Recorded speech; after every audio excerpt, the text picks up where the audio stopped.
Circuit house पहुंचकर उत्तर प्रदेश पंचायती राज ग्रामीण सफाई कर्मचारी संघ ने 4 सूत्रीय मांगों को लेकर मंत्री को सौंपा ज्ञापन। आपको बता दें, उत्तर प्रदेश पंचायती राज ग्रामीण सफाई कर्मचारी संघ के पदाधिकारीगण गुरुवार दोपहर 2 बजे सर्किट हाउस सभागार में पहुंचे, जिन्होंने 4 सूत्रीय मांगों को लेकर पंचायती राज मंत्री ओम प्रकाश राजभर को एक ज्ञापन सौंपा। इस दौरान उन्होंने अपनी समस्याओं से पंचायती राज मंत्री को अवगत कराया। इस दौरान समस्त पदाधिकारीगण एवं कार्यकर्तागण उपस्थित रहे, जिन्होंने संबंधित जानकारी दी। उत्तर प्रदेश पंचायत राज ग्रामीण सफाई कर्मचारी संघ किसलिए ज्ञापन दिया मंत्री जी को आपने? आज ज्ञापन इसलिए दिया कि जो हमारी सेवा को 15 वर्ष बीत चुके हैं, कोई प्रमोशन नहीं हुआ, तो सबसे पहली मांग कि हमारा प्रमोशन किया जाए। नंबर 2 मांग है जो हमारे मृतक आश्रित कर्मचारी है, पुनः वो 4th क्लास पर ना लगाकर शैक्षिक योग्यता के आधार पर क्लर्क की नौकरी दी जाए, और जो गैर मान्यता प्राप्त संगठन है उन पर बैन लगाया जाए और मान्यता प्राप्त ही संघ से वार्ता करी जाए। तो मंत्री जी ने क्या आश्वासन दिया? जी मंत्री जी ने आश्वासन दिया कि हम आपकी मांग पर जल्दी गौर करेंगे और इन्हें निस्तारण करने की कोशिश करेंगे। महाराजा अग्रसेन की जयंती के उपलक्ष्य में वैश्य अग्रवाल महासभा जिला सहारनपुर के द्वारा शोभा यात्रा निकाली गई। आपको बता दें, अग्रवाल धर्मशाला सहारनपुर में महाराजा अग्रसेन की जयंती के उपलक्ष्य में वैश्य अग्रवाल चेतना मंच जिला सहारनपुर के द्वारा शोभा यात्रा निकाली गई, जिसका शुभारंभ नगर विधायक राजीव गुंबर, महापौर डॉक्टर अजय सिंह के द्वारा किया गया। शोभा यात्रा शहर के कई मार्गों से होते हुई गुजरी। अज्ञात बाइक सवार व्यक्तियों ने व्यापारी को मारी गोली, पुलिस ने मुकदमा किया दर्ज। आपको बता दें, अज्ञात बाइक सवार व्यक्तियों के द्वारा व्यापारी को गोली मारकर घटना को अंजाम दिया गया। गोली लगने से व्यापारी गंभीर रूप से घायल हो गया। व्यापारी को सरकारी अस्पताल से जिला अस्पताल रेफर कर दिया गया। पुलिस ने तहरीर पर मुकदमा दर्ज कर जांच में जुट गई है। जी, कल रात्रि थाना देवबंद के रनखंडी में एक व्यक्ति जो मुस्कीपुर थाना बड़गांव का रहने वाला है, वह जब जा रहे थे उस रास्ते से, तो उन्होंने बताया कि 2 अज्ञात व्यक्ति जो बाइक से आए, उन्होंने उन पर फायरिंग की है, जिससे उनके पैर में गोली लगी है। उसके बाद उनका जब पुलिस द्वारा तत्काल उन्हें उपचार के लिए CSC भेजा गया, जहां से वे जिला अस्पताल रेफर हो गए। अभी उनकी स्थिति बिल्कुल सामान्य है।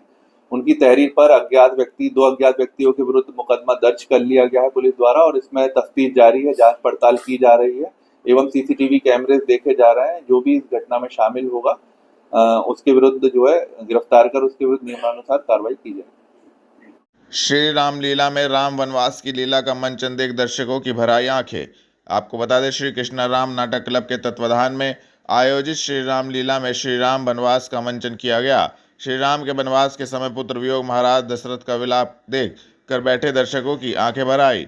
श्री कृष्ण राम नाटक क्लब के तत्वाधान में जुबली पार्क में आयोजित श्री रामलीला में हरीश भटेजा ने श्री राम वनवास का बेहतरीन मंचन किया। पुलिस लाइन पहुंची जनकपुरी क्षेत्र निवासी महिला ने पूर्व पार्षद पर लगाया धोखाधड़ी एवं अभद्रता का आरोप। आपको बता दें, जनकपुरी क्षेत्र निवासी एक महिला पुलिस लाइन स्थित वरिष्ठ पुलिस अधीक्षक कार्यालय पर गुरुवार दोपहर 2 बजे पहुंची। पीड़ित महिला का आरोप था कि उसके पति एवं पूर्व पार्षद की अच्छी दोस्ती थी। पूर्व पार्षद उनके घर पर आता जाता था। पीड़ित महिला के पति की मृत्यु हो चुकी है। पूर्व पार्षद ने लोन दिलाने के नाम पर महिला के साथ धोखाधड़ी की है और धोखाधड़ी का विरोध करने पर उसके साथ अभद्रता की गई, जिसको लेकर पीड़ित महिला ने पुलिस लाइन पहुंचकर न्याय की गुहार लगाई। लोन कराया था 35 लाख रुपए का, तो सर उन्होंने मेरे 10 लाख रुपए खा चुके और 3.5 लाख रुपए उन्होंने मेरे से लोन कराने से पहले लिए थे कि लोन में ये खर्चा आएगा। तो मैंने किसी से ब्याज पे लेके उनको 3.5 लाख रुपए दिए। तो उसके बाद उन्होंने मेरा जैसा लोन कराया, तो थोड़े थोड़े करके उन्होंने मैनेजर से उनकी जाट काट के उन्होंने पैसे निकाल लिए। तो उन्होंने 10 लाख रुपए जैसे मेरे लिए, तो मैं वहाँ पे उनसे पूछने के लिए गई कि मैंने कहा सुनील जी आप मेरे पैसे दे दीजिए, मेरा काम रुक चुका है मकान का। उन्होंने मुझे बोला कि शाम को आना आप घर पे। तो मैं शाम को अपने बच्चे को लेके उनसे पूछने के लिए गई, तो उन्होंने मेरे साथ बदतमीजी की, मेरे कपड़े फाड़े, मेरे नाजुक अंग को छेड़ा। और फिर और लोग भी उनके साथ शामिल थे? हाँ जी, उनका भाई था 29, और उन्होंने एक महिला को पीछे से बुलाया और वो उसे ठीक करेगी आगे। उसने भी मुझे पीछे से पकड़ा। क्या संबंधित थाने में आपने इसकी रिपोर्ट दर्ज की? हाँ जी, मैं जनकपुरी थाने में गई थी, तो उन्होंने मेरे लिए कोई कार्रवाई नहीं की। तो जो मैं पूछने के लिए गई, तो उन्होंने मेरे को कोतवाल साहब ने वहाँ से भगाया कि अभी हम जांच पड़ताल कर रहे हैं। तुम यहाँ क्यों आ जाती हो बार बार ये करने के लिए। तो अभी मैं यहाँ पे आई हूँ। क्या कोई मेडिकल वगैरह कराया? हाँ जी, वो सब करा के दिया है। मतलब माने कि पुलिस ने कोई कार्रवाई नहीं की? नहीं, कोई कार्रवाई नहीं की। अब यहाँ एसएसपी साहब का क्या आश्वासन मिला है? यहाँ पे बस मैं ये दरख्वास्त करती हूँ कि मुझे अन्याय मिले और मैं दरख्वास्त कबूल की जाए। सर्किट हाउस पहुंचे पंचायती राज मंत्री से नवदृष्टि नवयुक्त प्रधान संगठन के प्रतिनिधिमंडल ने की मुलाकात, दी संबंधित जानकारी। आपको बता दें, पंचायती राज मंत्री ओम प्रकाश राजभर के सर्किट हाउस आगमन पर नवदृष्टि नवयुक्त प्रधान संगठन के एक प्रतिनिधिमंडल ने गुरुवार दोपहर 1:30 बजे पंचायती राज मंत्री से मुलाकात की। इस दौरान नवदृष्टि नवयुक्त प्रधान संगठन के प्रतिनिधिमंडल ने पंचायती राज मंत्री को जिले की विभिन्न समस्याओं से अवगत कराया। इस दौरान सर्किट हाउस सभागार में एक बैठक भी आयोजित की गई, जिसको लेकर संबंधित जानकारी दी गई। आज हमारे माननीय पंचायती राज मंत्री ओम प्रकाश जी यहाँ पर आए थे। हम प्रधानों को अधिकतर मौका नहीं मिलता है कि जो भी प्रदेश से माननीय मंत्री या माननीय अधिकारी आते हैं वो प्रधानों से दूरी बनाकर रखते हैं, लेकिन मंत्री से हमने अपनी बात रखी कि हम मिलना चाहते हैं 2 मिनट के लिए। मंत्री जी ने अलग हमें बिठाया तो प्रधानों को जो दर्द है वो सुनने का काम किया और आश्वस्त किया कि बहुत जल्द लखनऊ में मंडल वाइज प्रधानों की मीटिंग भी लेंगे और जो प्रधानों की समस्या है काफी हद तक ठीक कर चुके हैं और जो आज आपने बताई है उन्हें भी बहुत जल्द सही करने का काम करें। थाना कुतुबशेर पुलिस ने चोरी का सामान खरीदने के मामले में वारंटी अभियुक्त को उनाली से किया गिरफ्तार, की कार्रवाई। आपको बता दें, वरिष्ठ पुलिस अधीक्षक के निर्देशन में पुलिस अपराध नियंत्रण हेतु अपराधियों के विरुद्ध कार्रवाई कर रही है।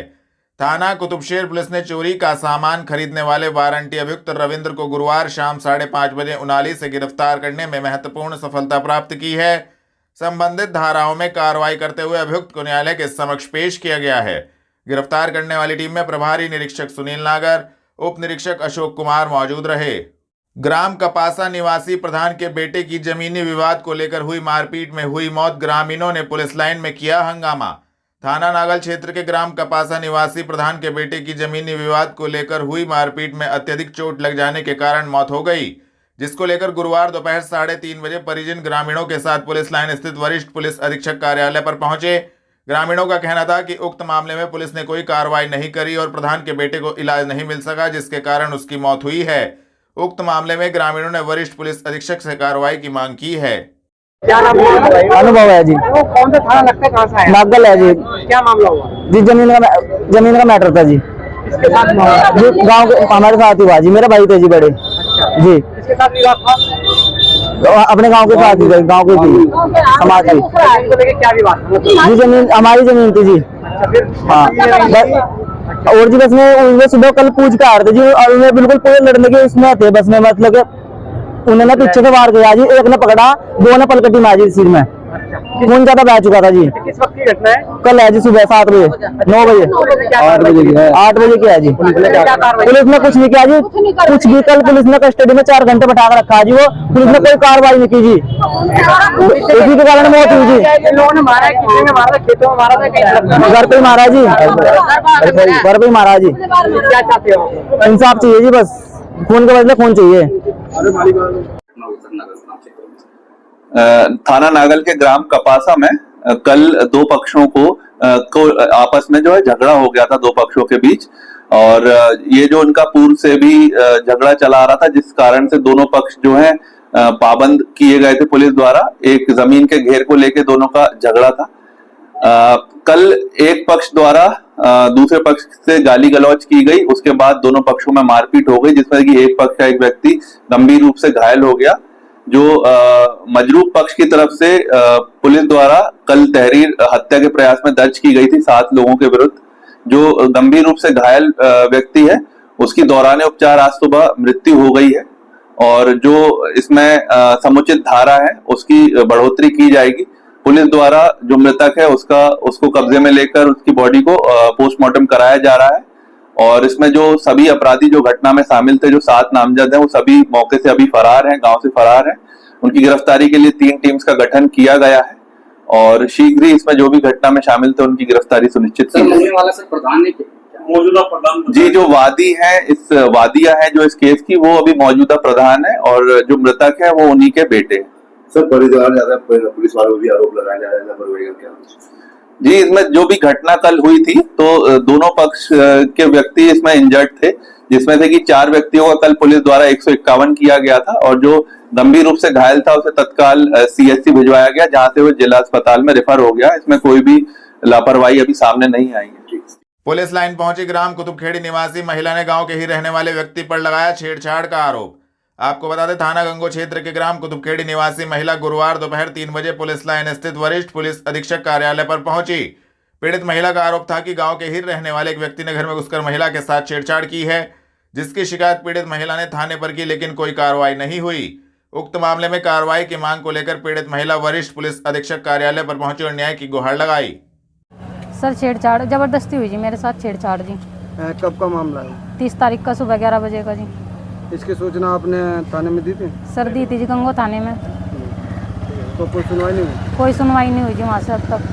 तो आज कप्तान साहब के यहाँ आए हैं, क्या आश्वासन दिया इन्होंने? सर कप्तान साहब तो मिले नहीं, अधिकारी साहब ने कहा जी कि सुनवाई हो जाएगी, कार्यवाही होगी। जो आपके साथ ये करने वाले हैं, कहाँ के रहने वाले और कौन लोग हैं? सर गाँव कुतुबखेड़ी के रहने वाले जी।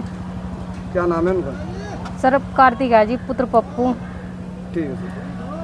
सहारनपुर पहुंचे मंत्री पंचायती राज तथा अल्पसंख्यक कल्याण मुस्लिम वक्फ एवं हज विभाग राष्ट्रीय अध्यक्ष सुहेलदेव भारतीय समाज पार्टी। आपको बता दें, मंत्री पंचायती राज तथा अल्पसंख्यक कल्याण मुस्लिम वक्फ एवं हज विभाग राष्ट्रीय अध्यक्ष सुहेलदेव भारतीय समाज पार्टी ओम प्रकाश राजभर गुरुवार सुबह 8 बजे सर्किट हाउस पहुंचे। इसके बाद वह आनंद पार्क में जिला पंचायत अध्यक्ष मांगेराम चौधरी से भेंट के लिए पहुंचे। इसके पश्चात वह मां शाकुंभरी देवी मेले का उद्घाटन करने के लिए रवाना हो गए। गुरुवार दोपहर 2 बजे ओम प्रकाश राजभर ने अखिलेश यादव एवं अरविंद केजरीवाल पर जमकर निशाना साधा, जिसको लेकर संबंधित जानकारी दी। देखिए, आज मेले का उद्घाटन है और विभागीय समीक्षा बैठक 2 काम करेंगे। आज यही सर्किट हाउस में करेंगे, लौट के आएंगे। अखिलेश यादव लगातार सवाल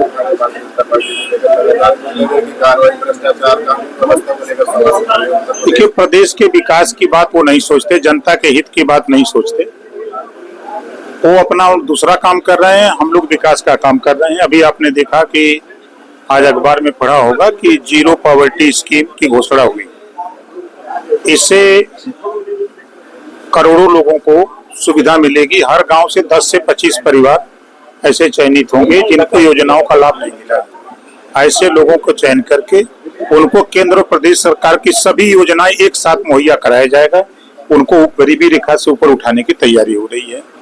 दूसरा, गरीबों के इलाज के लिए आप देख रहे हैं आयुष्मान कार्ड बना हुआ। मुख्यमंत्री पैसा देते हैं कि भाई आप इलाज कराओ, अपने घर का पैसा मत लगाओ। हम लोग भी पैसा देते हैं कि आप हमसे पैसा लो, आप सरकारी हॉस्पिटल से एस्टीमेट बना लो, आधार कार्ड दे दो, आय प्रमाण पत्र दे दो, हमसे पैसा ले लो, इलाज कराओ। हम लोग गरीबों के विकास के लिए, गरीबों के उत्थान के लिए काम कर रहे हैं। और वो लोग जो बिना वजह वो सत्ता हाथ से चली गई है, इस नाते सत्ता पाने के लिए व्याकुल होकर के अनाप अनर्गल बयानबाजी कर रहे हैं। अब तो अभी तो बेचारे छूट के आए हैं। आपने देखा कितना बड़ा शराब घोटाला, कई लोग जेल गए। तो हर आदमी गलत करने वाला कहता है हम सही है, तो सही है तो फिर जेल क्यों जा रहे हो?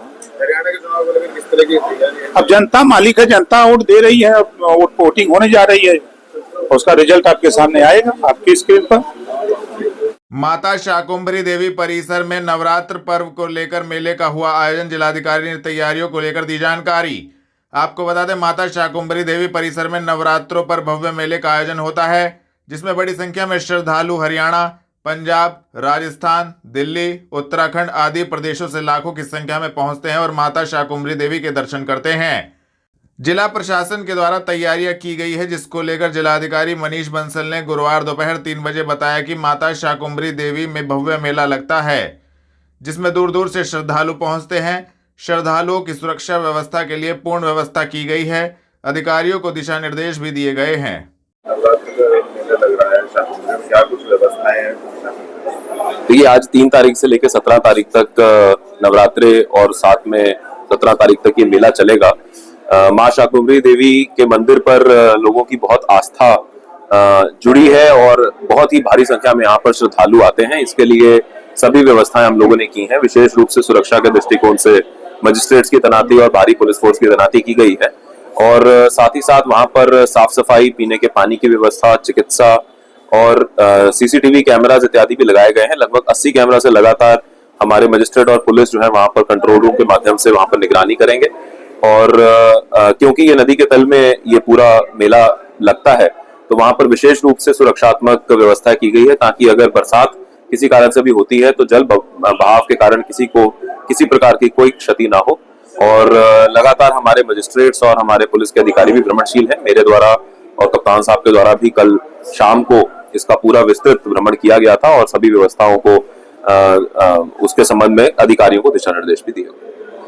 थाना कोतवाली नगर पुलिस ने हत्या की घटना का किया सफल अनावरण। एक हत्या आरोपी गिरफ्तार, प्रेस वार्ता आयोजित। आपको बता दें, वरिष्ठ पुलिस अधीक्षक के निर्देशन में पुलिस अपराधियों के विरुद्ध कार्रवाई कर रही है।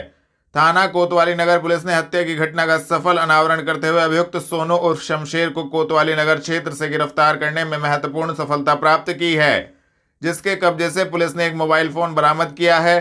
संबंधित धाराओं में कार्रवाई करते हुए अभियुक्त को न्यायालय के समक्ष पेश किया गया है।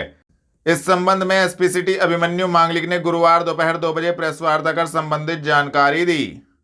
थाना कोतवाली नगर क्षेत्र में एक शव मिला था नाले से, किस प्रकार से इनकी पहचान हुई थी और कौन लोग इसमें शामिल थे? जी हाँ, कोतवाली नगर में ये 28 सितंबर को ये सूचना मिलती है कि वहाँ पर नाले में एक शव मिला है, जो कि जब आसपास के लोग, उसके परिजन भी आते हैं, आइडेंटिफाई कर लेते हैं वो शव मांगेराम मृतक का होता है। और ये पूरी घटनाक्रम इस तरह होती है कि जो मांगेराम है ये आकाशवाणी देहरादून में काम करते हैं और 27 तारीख को ये अपने ऑफिस से करीब 10 साढ़े 10 बजे निकलते हैं और यहाँ घंटाघर पे वो बस के माध्यम से वहाँ से निकलते हैं देहरादून से और घंटाघर पे करीब 11:30 बजे पहुँचते हैं। उसके बाद ये अपने घर वालों से संपर्क करते हैं कि उनको वो वहाँ से पिक कर लें।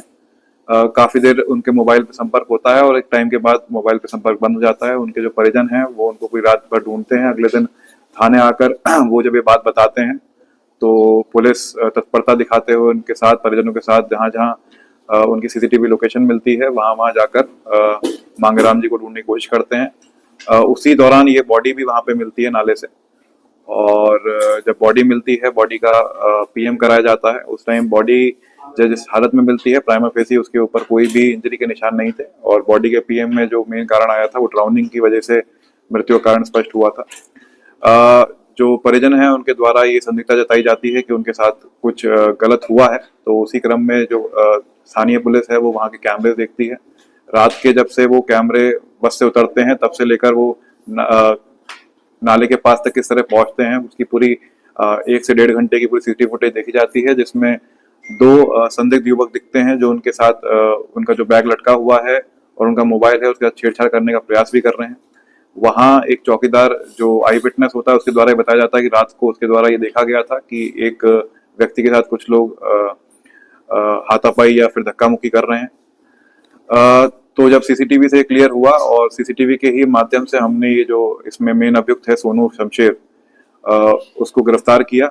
उसको बताया गया कि उसके साथ एक और साथी था जिसका नाम ये डायरेक्टली नहीं जानता है, वो किसी तीसरे साथी के थ्रू जानता था उसको, जिसकी अभी तलाश चल रही है। इसी के पास से इनका जो मोबाइल फोन है वो बरामद किया गया है और इसके द्वारा पूछताछ में ये बताया गया कि मोबाइल फोन और बाकी पैसों के लालच में ही उनके द्वारा ये उसको धक्का देकर नाले में फेंक दिया गया था। ये दोनों अभियुक्त थे वो भी काफी नशे की हालत में थे और जो मृतक हैं उनके द्वारा भी थोड़ा बहुत ड्रिंक किया गया था, जिसकी वजह से थोड़ा अनकॉन्शियस स्टेट में जल्दी आ गए और उनके द्वारा ज्यादा रेजिस्टेंस नहीं दिखाई गई। सर, बैग भी इनके पास बताया जा रहा था उस समय के परिजनों द्वारा कि बैग भी कोई था, तो क्या बैग की बरामदगी और उस बैग में था क्या था? बैग में जब पूछा गया तो बैग में उनके पास कैश तो नहीं था, कुछ कागजात थे जो उनके काम से रिलेटेड कागजात हैं, उसमें उनकी कुछ पर्सनल कागजात भी हैं। बैग अभी तक बरामद नहीं हो पाया। बैग को ढूंढने के लिए नाले में भी हमने काफी दिखवाने की कोशिश की थी। यह भी संभव हो सकता है कि जो दूसरा इसका साथी है उसके पास से इनके बैग की बरामदगी या इनके जो कागज हैं, जो इनके पर्सनल कागज हैं, वो बरामद हो पाए। सर, जो 2 ही अभियुक्त पकड़े गए, क्या पहले भी उन्होंने इस तरह का कार्य किया? अभी एक ही अभियुक्त पकड़ा गया है, एक अभी अज्ञात है, उसको पकड़ने की कोशिश चल रही है। बाकी इनका आपराधिक इतिहास जो सोनू शमशेर है जिसको आज भेजा जा रहा है, उस पर चोरी के मुकदमे और एनडीपीएस के मुकदमे पहले। सर मृतक की ड्रिंक कितनी थी, क्या पोस्टमार्टम रिपोर्ट में सामने आया था, कितनी थी? पोस्टमार्टम रिपोर्ट में क्लियर नहीं हो पाता है कि कितनी लेवल उसमें अल्कोहल पाया जाता है, लेकिन जो उनके ऑफिस के कलीग्स के द्वारा बताया गया था और जो उनकी बॉडी लैंग्वेज उस टाइम दिख रही थी जिस टाइम वो बस से उतरे थे, तो लग रहा था कि उन्होंने ड्रिंक की होगी। दूसरे की पहचान हुई सर, कौन है? जी नहीं, अभी पहचान नहीं हो पाई है। पहचान कराने का पूरा प्रयास किया है, इससे पूछताछ काफी कड़ाई से की गई थी, पर इसके द्वारा भी असमर्थता जताई गई कि वो उसको जानता नहीं है डायरेक्टली, वो एक इसके कॉमन मित्र है जिसके थ्रू उसको वो जानता था। जिलाधिकारी ने मंडलीय राजस्व लेखपाल प्रशिक्षण का किया औचक निरीक्षण। नियमों एवं अधिनियमों को गंभीरता से पढ़े जिलाधिकारी। आपको बता दें, जिलाधिकारी मनीष बंसल द्वारा बीडी बाजोरिया इंटर कॉलेज में चल रहे मंडलीय राजस्व लेखपाल प्रशिक्षण सत्र का गुरुवार दोपहर 1 बजे औचक निरीक्षण किया गया। निरीक्षण के दौरान उन्होंने सभी प्रशिक्षुओं से वार्ता कर मिल रही सुविधाओं एवं प्रशिक्षण की जानकारी ली। उन्होंने कहा कि प्रशिक्षण नियमित तौर पर उपस्थित होकर प्रशिक्षण उपलब्ध कराएं। इसी के साथ प्रशिक्षु भी नियमित प्रशिक्षण प्राप्त करें। उन्होंने उपस्थिति रजिस्टर को भी देखा। जिलाधिकारी ने कहा कि अपने प्रशिक्षण को तनाव मुक्त रहते हुए पूर्ण लगन एवं निष्ठा से पूरा करें।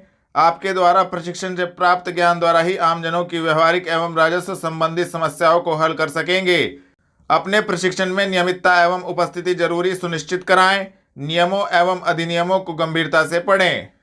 शाकुंभरी मार्ग पर 17 अक्टूबर तक उप खनिज का परिवहन पूर्णतः निषेध। जिलाधिकारी गुरुवार दोपहर 2 बजे जिलाधिकारी मनीष बंसल ने बताया कि विगत वर्षों की भांति इस वर्ष भी शारदीय नवरात्रि के अवसर पर जनपद के थाना मिर्जापुर क्षेत्र अंतर्गत 3 अक्टूबर से 17 अक्टूबर तक मां शाकुंभरी देवी सिद्धपीठ मेले का आयोजन किया जाएगा। मेले में दर्शन हेतु विभिन्न राज्यों एवं जनपदों से श्रद्धालुगण समूह के रूप में बड़े बड़े डीजे के साथ यात्रा करते हैं। मनीष बंसल ने आदेश जारी करते हुए कहा कि श्रद्धालुओं की सुरक्षा को दृष्टिगत रखते हुए बेहट से शाकुंभरी मार्ग रोड पर उप खनिज का परिवहन करने वाले वाहनों का संचालन आवागमन 3 अक्टूबर से 17 अक्टूबर तक मध्य रात्रि तक पूर्णतः निषेध किया जाता है।